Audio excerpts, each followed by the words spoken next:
This is one of the biggest warnings not to mess with the Holy Spirit. Just listen to this. I'm going to read you something from the book of Acts. It is going to blow your mind. Now a man named Ananias, together with his wife Sapphira, also sold a piece of property. With his wife's full knowledge, he kept back part of the money for himself, but brought the rest and put it at the apostles' feet. Then Peter said, Ananias, how is it that Satan has so filled your heart that you have lied to the Holy Spirit, and have kept some for yourself, some of the money you received for the land? Didn't it belong to you before it was sold? And after it was sold, wasn't the money at your disposal? What made you think of doing such a thing? You have not just lied to human beings, but to God. When Ananias heard this, he fell down and died. He fell down and died. Like, are you hearing this? And great fear seized all who heard what had happened. Then some young men came forward, wrapped up his body, and carried him out and buried him. About 3 hours later, his wife came in, not knowing what had happened. Peter asked her, tell me, is this the price you and Ananias got for the land? Yes, she said, that is the price.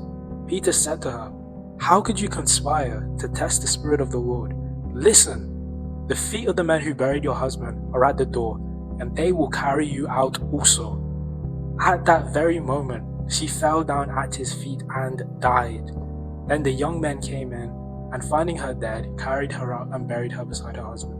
Great fear seized the whole church and all who heard about these events.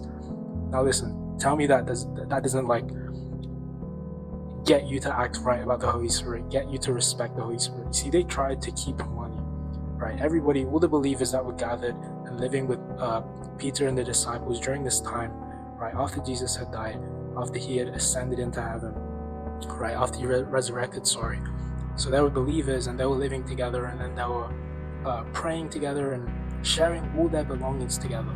Now everybody was giving everything they had, giving up everything, money, the clothing, houses, whatever, land.